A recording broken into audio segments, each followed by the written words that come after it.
누가복음 두 번째 시간입니다. 오늘 특별히 말씀은요, 메시아의 잉태에 대한, 특별히 동정녀를 통한 잉태에 대한 배경에 대한 이야기가 나오고 있습니다.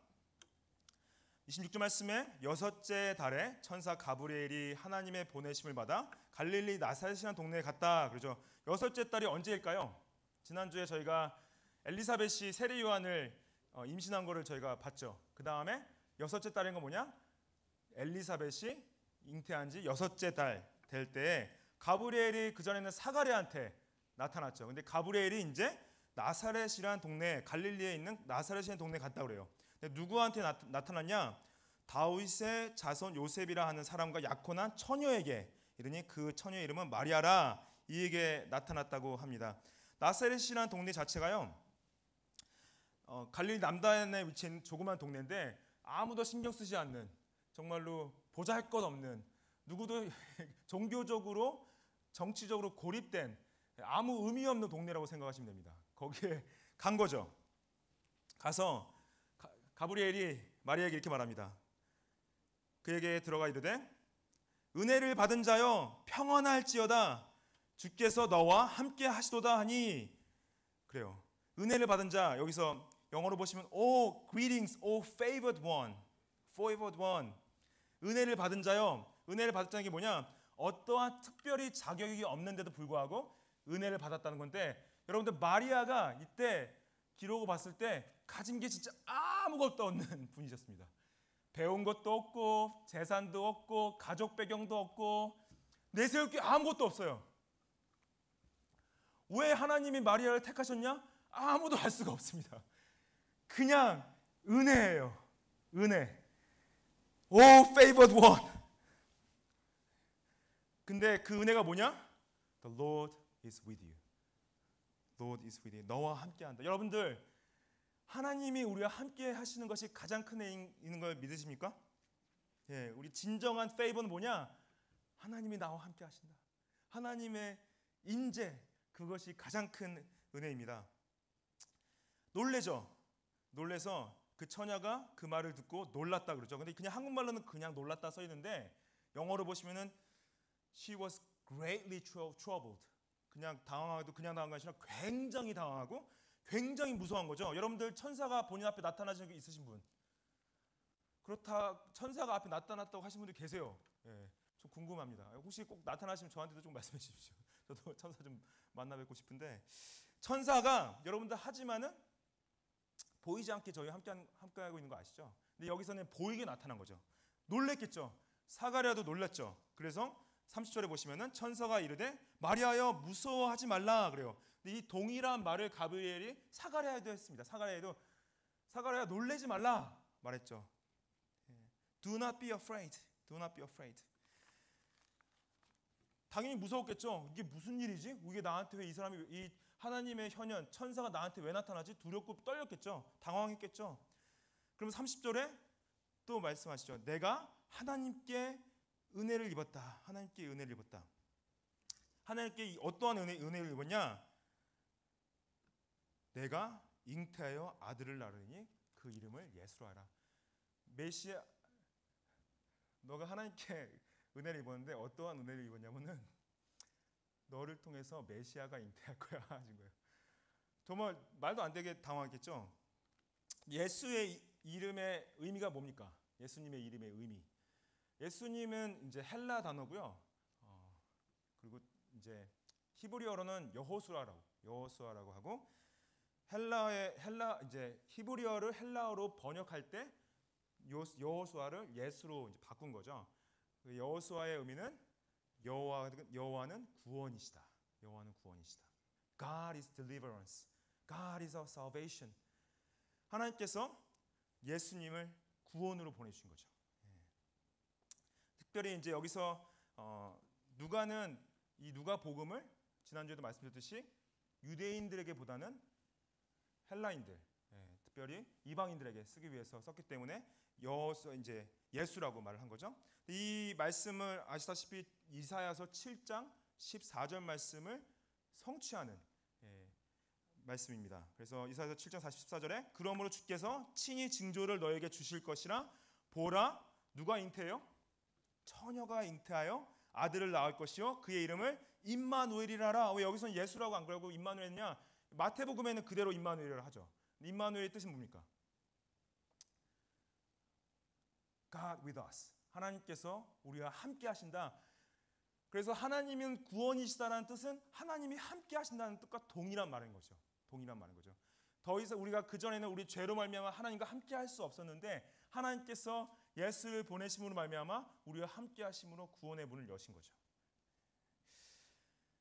그리고 32절에 그 예수는 큰 자가 되고 그렇게 시작해요. 큰 자가 되고 지극히 높으신 이의 아들이라 일컬어질 것이요. 여기서 중요한 게요.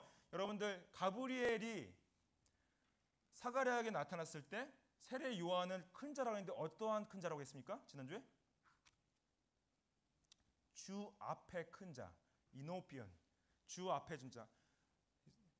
He's great before the Lord. 하나님 앞에 큰 자인데 예수님은 가브리엘이 어떤 큰 자라고 그래요? 그냥 큰 자. 그냥 큰 자예요. 하나님 앞에서 큰 자가 아니라 그냥 큰 자. He will be great. 그래서 요한은 예수님을 준비하기 위해서 온 큰 자고 예수님은 큰 자고. 그렇죠? 그리고 32절에 지극히 높으신 이라는 뜻, 이 명칭이 굉장히 중요합니다. the most high. 이 구약에서 the most high, 가장 지극히 큰 자는 이분보다 더 높은 사람이 없는 거예요. 가장 높으시니 여호와 하나님한테만 불리는 이름입니다. 가장 높으시니 초월하시고 모든 것 위에 계시고 모든 것보다 탁월하시고 완전히 순수하시고 완전히 다르신 그 most high, 그분의 아들이시다. 예수님의 신성을 간증하는 거죠. 예수님은 하나님의 아들, 하나님으로 오신 거죠. 그리고 그분이 다윗의 왕위를 받게 됩니다. 그 조상의 다윗의 왕위를 받게 되는데 이것은 다윗에게 하나님께서 말씀하신 언약을 이루는 말씀입니다. 사무엘하 7장 12절에 하나님께서 다윗에게 이 약속을 주세요. 내 수완이 차서 내 조상들과 함께 누울 때 내가 내 몸에서 내 씨를 내 뒤에 세워 그의 나라를 견고하게 하리라. 너의 씨를 통해서 내 나라를 견고하게 되는데 그는 내 이름을 위하여 집을 건축할 것이요 나는 그의 나라 왕위를 영원히 견고하게 하리라 말씀하세요. I will establish the throne of his kingdom forever. 이 메시아는 영원한 왕이시다. 약속하시죠. 하나님께서 다윗에게 하신 약속을 성취를 하십니다. 그리고 33절에 영원히 야곱의 집의 왕으로 다스릴 것이다. 야곱의 집은 어디입니까? 야곱의 집은 이스라엘이죠. 근데 여기서 말하는 이스라엘은 더 이상 육체적, 현세적 이스라엘이 아니라 영적, 미래적 이스라엘. 예수 그리스도를 믿는 모든 민족과 열방이 다 왔을 때 그것이 영적 이스라엘이 되는 거죠. 그의 왕이 될 것이다 말씀하시는 겁니다. 여기서 34절에 성령이 이제 임하는 장면, 마리아에게 임하는 장면이 나오죠. 마리아에게 천사에게 말하되 나는 남자를 알지 못합니다. 어찌 이 일이 있습니까? 남자를 알지 못한다. 이 알지 못한다라는 히브리어 단어, 헬라어 단어 기노스코는요. 기노스코는 히브리어로 야다라는 단어인데 야다라는 단어는 알다라는 뜻인데 성적으로 알다라고 이제 쓸 때 야다라는 표현을 씁니다. 그래서 나는 남자와 성관계를 하지 않았는데 내가 어떻게 아이를 가질 수 있습니까? 이렇게 말하는 거죠.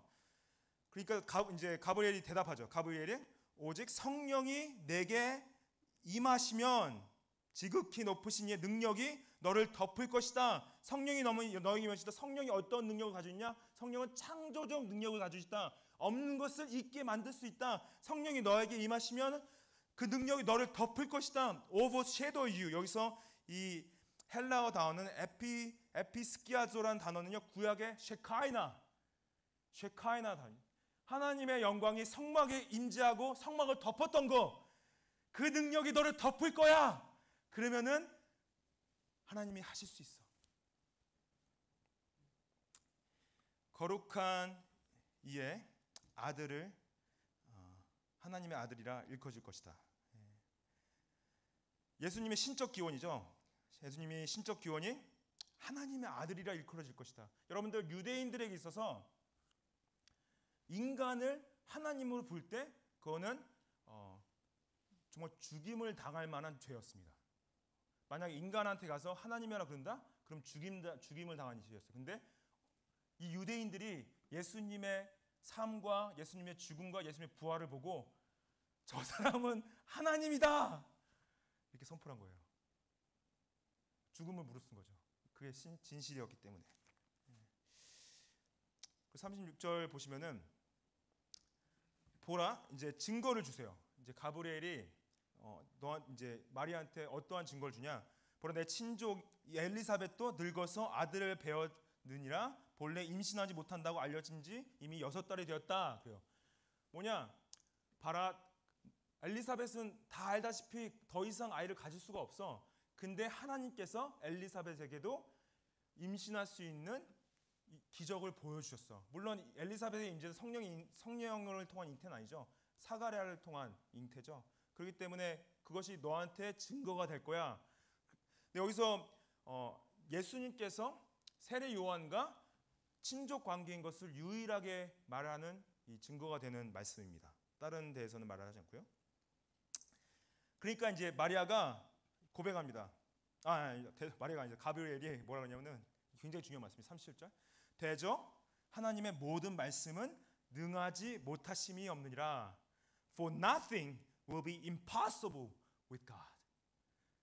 하나님은 하실 수 있어. 하나님은 성령으로 너를 잉태하게 할 수 있어. 하나님은 못하시는 게 없어. 말하는 거죠. 그 마리아가 이제 가브리엘에게 말하죠. 주의 여종이오니 말씀대로 내게 이루어지니이다. 그러죠. 여기서 말씀대로 이루어진다 하는데 여기서 가브리엘이 했던 모든 말씀이 능하다 할 때 이 말씀에 대한 헬라어가요.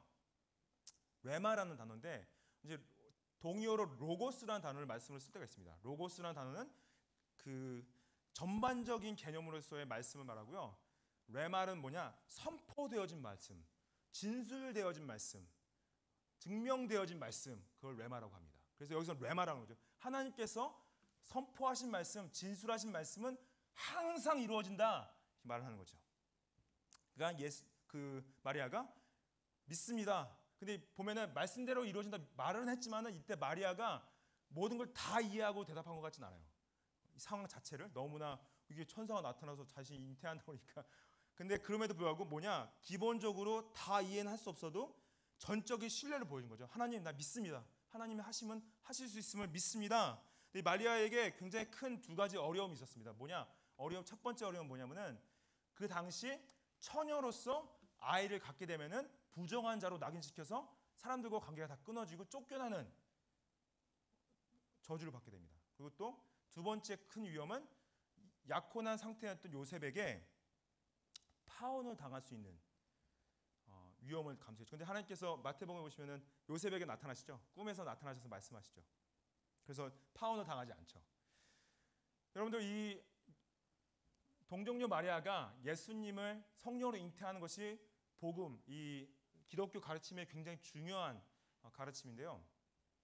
이 동정녀가 메시아를 잉태하는 것에 있어서 대한 세 가지 의미를 이 신학자 웨인 구르덤이라고 부르는 세 가지 이유를 이제 말씀을 해주시는데요. 첫 번째 이유는 뭐라고 말씀하시냐면은 구원이 궁극적으로 하나님으로부터 와야 하는 것을 보여준다고 말씀하셨습니다. 구원이 이 하나님으로부터 온다. 인간의 능력으로 구원이 오는 것이 아니라 하나님의 능력으로 구원이 온다는 것을 증명하기 위해서 이 동정령을 통해서 하나님께서 메시아를 보내셨다는 거죠. 이게 어떻게 설명이 되어지냐? 여러분들 창세기 나오면 원시복음 아시죠? 원시복음이 뭡니까? 하나님께서 뱀한테 내가 너로 여자와 원수가 되게 하고 내 후손도 여자의 후손과 원수가 되게 하고 여자의 후손은 내 머리를 상하게 할 것이다. 여자의 후손이 내 머리를 상하게 할 것이다. 그것이 동정녀가 메시아를 잉태하게 된 예언의 성취입니다. 그리고 또 두 번째 이유로 동정녀 탄생은 완전한 신성과 완전한 인성이 연합을 가능하게 만든다는 거죠. 완전한 신성, 완전 인성. 자 보십시오. 하나님 왜 다른 방법으로 예수님 보내지 않았을까요? 하늘에서 그냥 완전히 다 만드셔서 승천할 때는 그대로 올라가셨듯이 완전히 만든 상태에서 그대로 내려버리셨으면 좀 더 우리가 믿기 편하지 않았을까요? 왜 굳이 인간의 몸을 통해서 오셨어야 됐냐? 왜냐하면은 하나님께서 그 하나님의 지혜가 있는 거죠. 갈라디아서에 보면은 하나님이 그 아들을 보내서 여자에게 나게 하셨다는 건 뭐냐? 여자를 통해서 나게 하셔서 온전한 인성을 갖게 하시기 위해서, 그 인성과 신성의 연합을 이루어지기 위해서 여자를 통해서 나게 하신 하나님의 지혜다, 이렇게 설명하시고요. 세 번째 중요한 이유는 뭐냐? 동정녀 탄생은 성령으로 잉태하게 하신 것은 그분이 완전한 신성으로서 죄성이 없으시다는 거예요. 죄성이 없는 분이, 죄가 없으신 분이 죄인들을 위해 대신 죽으시려고 오셔야 됐기 때문에 동정녀 성령 잉태를 하셨어야 된다. 그래서 여러분들 이 동정녀 잉태가 굉장히 중요한 성령의 가르침입니다. 이해되시죠? 그래서 첫 번째 이유는 구원의 능력이 하나님께 있는 거, 그렇죠? 하나님께 있는 거. 두 번째는 예수 그리스도의 인성과 신성의 연합을 위해서. 세 번째는 죄 없으신 분으로 오시기 위해서. 죄 없으신 분으로. 결국에는 마리아도 죄가 있는 분이죠. 왜냐하면 죄 있는 사람으로 태어났기 때문에. 마리아가 물론 이제 로마 카톨릭에서는 마리아가 죄성이 없다고 가르치기도 합니다. 근데 이제 개혁 신학에서는 그렇게 생각하지 않죠. 마리아도 구원을 받아야 될 죄인이죠. 근데 성령으로 잉태했기 때문에, 죄성 있는 남자로 잉태하지 않고 성령으로 잉태했기 때문에 예수님이 죄성이 없으시다. 그래서 이 동정녀 탄생에 대해서는 우리가 굉장히 중요하게 이해하고 가르쳐야 될 부분이 있습니다. 39절에 보면 마리아가 이제 엘리사벳한테 가죠. 사가랴한테 갔는데 41절에 보시면은 엘리사벳이 마리아가 문안함을 듣고 아이가 복중에 뛰놀아요. 근데 여러분들 6개월 된 복중의 아기는 뛰놀 수 있죠. 저는 임신을 못 해봤지만은 제가 이제 뛰놀고 봤습니다. 그래서 근데 여러분들 잘 보십시오. 엘리사벳이 본인의 복중의 세리원이 뛰는 걸 보고 나가서 성령의 충만함을 받고 소리쳐요. 마리아한테 여자 중에 내가 복이 있으면 내 태중의 아이가 큰 복이 있도다 그래요. 근데 잘 보셔 이제 아시면은 이때가 언제쯤이냐면은 마리아가 임신한 지 한 달 정도 됐을 때예요. 여러분들 아시다시피 한 4주 정도 되면은 임신을 한지 알 수 있을까요, 없을까요? 말하지 않으면은 모르죠. 예, 모르죠. 한 달 됐으면 모르는데 엘리사벳이 마리아가 배가 나온 상태도 아니고 말을 해주지도 않았는데 나와서 내 태중에 있는 아이가 복되도다 그렇게 말하는 거예요. 성령에 충만해서. 놀랍죠. 그리고 이 기쁨의 찬사를 이제 던집니다. 그리고 엘리사벳이 그 다음에 하는 말씀이 굉장히 중요해요. 43절 말씀. 마리아한테 이렇게 말합니다. 내 주의 어머니가 내게 나아온다 이렇게 말합니다. 이게 어찌된 일인가? The mother of my Lord. Mother of my Lord. 보십시오. 그냥 마리아야 왔구나 이렇게 대하는 게 아니에요. 이제 마리아를 어떻게 대냐면 내 주의 엄마가 오셨네. 어떻게 이런 기적과 같은 일이 있을 수 있지 이렇게 생각한 거죠. 그래서 이제 엘리사벳이 마리아를 친척 이상으로 대하는 장면이 나오는데 이거를 또 로마 카톨릭에서는 하나님의 어머니라는 단어로 티오토코스라는 단어 쓰는데 그래서 마리아가 하나님의 어머니이기 때문에 죄도 없으시고 우리가 숭배해야 될 대상이고 기도해야 될 대상이다 이렇게 가르치십니다. 그러니까 마리아 상한테 기도도 하죠. 근데 저희는 그렇게 생각하지 않죠. 여기서 말하는 이 내 주의 어머니라는 것은 표현은 그렇다고 해서 마리아를 신성화하는 표현이 아니라 그 안에 있는 잉태될 아기가 자신의 주인인 걸 표현하는 거죠. 그리고 마리아도 동일하게 예수 그리스도의 십자가의 죽음과 그분의 부활을 통해서 믿음으로 구원을 받아야 될 동일한 죄인인 거죠. 마리아가 직감한 거죠. 성령 충만함으로. 메시아가 나한테 오셨구나. 여러분들 성령 충만함, 엘리사벳처럼 성령 충만하고 싶지 않으십니까? 저는 성령 충만하고 싶습니다. 나는 정말 성령 충만하다. 나는 진짜 매일매일 정말 성령에 충만하다. 아니, 나는 성령 충만하고 싶다. 혹시 계세요? 나는 성령 충만하고 싶다? 예, 감사합니다. 저도 성령 충만하고 싶습니다. 여러분 어떻게 하면 성령에 충만할 수 있을까요? 매일매일 삶 가운데 어떻게 하면 성령에 충만할 수 있을까요? 성령 충만한 것을 에베소서 5장 18절에 이렇게 말씀하세요. 술 취하지 말라. 이는 방탕한 것이니 오직 성령으로 충만함을 받으라.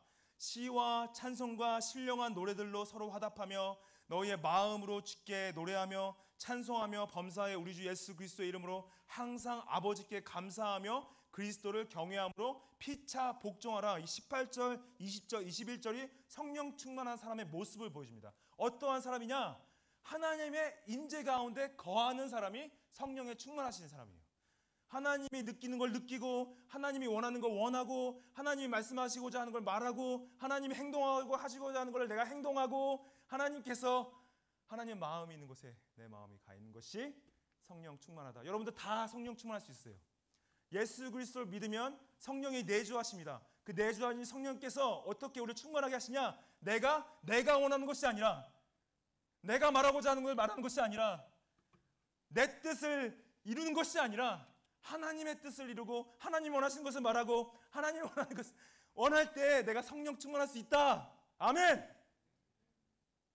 엘리사벳이 그랬던 거죠. 엘리사벳이 하나님을 찬양하고. 그리고 여러분들 이 에베소서 보시면은 이게 관계적인 것을 볼 수 있어요. 관계적인 것. 성령 충만할 수.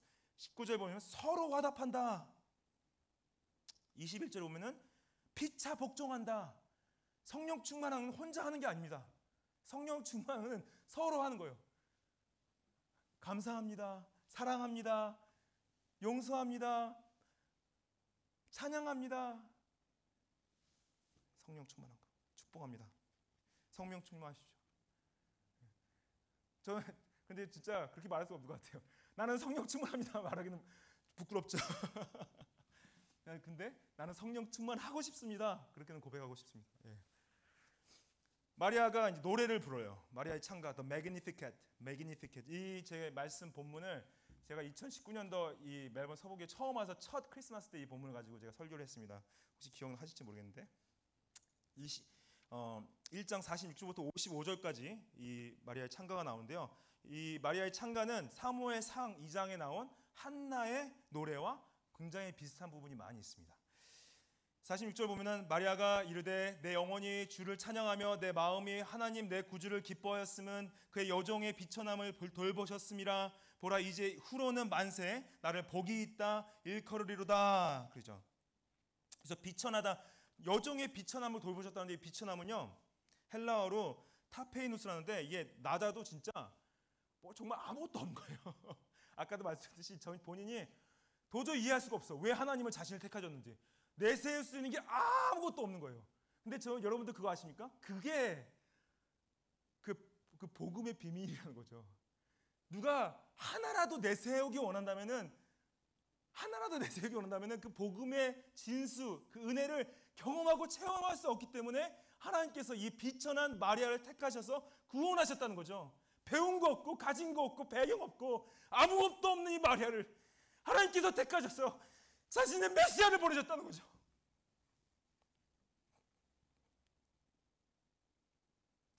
만세의 나를 복이 있다. 아무것도 없는 날 만세의 복이 있다. 그래서 이 마리아가 복이 있다는 것은 마리아가 경배나 예배의 대상이 아니라 복음이 전해지는 곳에 예수님 이 마리아라는 비천한 자를 하나님께서 택하셔서 메시아를 보내셨네.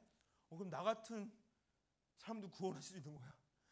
그렇게 말씀하시다.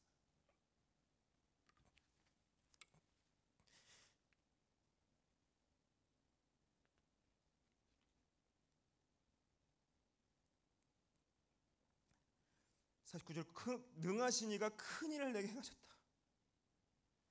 그 이름이 거룩하다. 긍휼하심이 두려워한 자에게 있다. 이 두려워하는 자는 누구냐? 하나님을 두려워하는 자죠. 하나님을 두려워하는 자. 이 하나님을 두려워하는 자에게는 긍휼하심이 대대에 있다고 약속하십니다. Those who fear God, He will be with you forever. 하나님을 대적하는 자에는 심판이 있고요. 하나님을 경외하고 두려워하는 자에게는 하나님의 긍휼하심이 영원히 있습니다. 그 두려워하는 자라는 단어를 가지고 이 51절부터 53절을 이해해야 되는데요. 그의 팔로 힘을 보이사 마음의 생각이 교만한 자들을 흩으셨다 그래요. 마음의 생각이 교만한 자들은 누구냐? 하나님을 대적하는 자들이죠. 하나님을 경외하지 않고 하나님을 대적하는 자들을 하나님께서 흩으신다는 것은 심판하시는데, 여기서 52절에 권세 있는 자를 그 위에서 내치셨다, 비천한 자를 높이셨다. 이 권세 있는 자, 비천한 자는 사회적인 어떤 지위로서 대조를 보이는 건데, 여기서 오해하지 말아야 될 게 세상에 권위가 있다고 다 악한 건 아니고 세상에 권위가 없다고 다 선한 걸 말씀하시는 건 아닙니다. 권위가 있어도 선한 사람이 있고 권위가 없어도 악한 사람들이 있죠. 여기서는 권세 있는 자는 그 전에 나왔던 교만한 자를 말하는 거예요. 자신이 가진 그 힘과 능력이 너무 커서 하나님을 대적하는 자를 권세 있는 자라고 그러고, 비천한 자는 보니까 하나님 앞에서 겸손하고 낮아진 자들 비천하는 걸 말하는 거죠. 동일하게 53절을 그렇게 이해하셔야 돼요. 53절도 줄이는 자는 좋은 것을 베푸시고 부자는 빈손을 보낸다. 그래서 세상적으로 부한 자들이 다 악한 걸 말하시는 건 아니고 세상적으로 가진 게 없다는 사람들이 다 선하다고 말하는 건 아닙니다. 이거는 이제 그 경제적인 면을 대조하는 건데, 이것도 가진 거 안 가진 걸 말하기보다는 부한 자는 자신이 가진 것이 너무나 많고 만족스러우니까 하나님을 앞에서 교만한 걸 말하는 거고, 여기서 줄이는 자는 뭐냐? 하나님 앞에서 영적으로 줄이고, 물론 물질적으로 줄일 수 있는 거죠. 하지만 영적으로 줄인 자들은 하나님께서 대대로 이제 이르신다, 긍휼하심이 대대로 이르신다 말씀하시죠. 마음이 겸손한 자들을 세우시고 교만한 자들을 꺾으십니다. 예수 그리스도가 그들을 구원하러 오셨습니다. 그리고 또 동일하게 심판하러 오셨습니다. 54절에 그 종 이스라엘을 도우사 긍휼히 여기시고 기억하시되 우리 조상에게 말씀하신 것 같이 아브라함과 그 자손에게 영원히 하시리로다 하니라. 마리아가 석 달쯤 함께 있다가 집으로 돌아가니라 말씀하시죠. 여러분들, 마리아의 고백을 보십시오. 이스라엘을 도우사 긍휼히 여기시고 기억하시되 우리 조상에게 말씀하신 것 같이 아브라함과 그 자손에게 영원히 하신다. 자기가 지금 뱃속에 품은 아기가 하나님께서 아브라함에게 하신 언약을 이루시는 거라고 지금 마리아가 고백하고 있는 거예요. 그 상상이 되세요? 어떻게 하나님께서 아브라함에게 주신 언약을 나를 통해서 이루실 수가 있지? 하나님 너무 거룩하시고 어떻게 이러한 것을 나를 통해서 하실 수 있습니까? 고백하는 거죠. 근데 여러분들, 하나님께서 그 레마 선포하신 말씀은 무조건 이루십니다. 그 어느 것도 그분을 막을 수가 없습니다. 약속하신 메시아를 보내셨고, 약속하신 메시아가 죽으셨고, 약속하신 대로 부활하셨고, 약속하신 대로 승천하셨고요. 우리에게 향한 말씀은 무엇이냐? 약속은 무엇이냐? 다시 오실 것을 약속하셨어요. 그것을 믿는 믿음이 이 레마입니다. 레마의 믿음.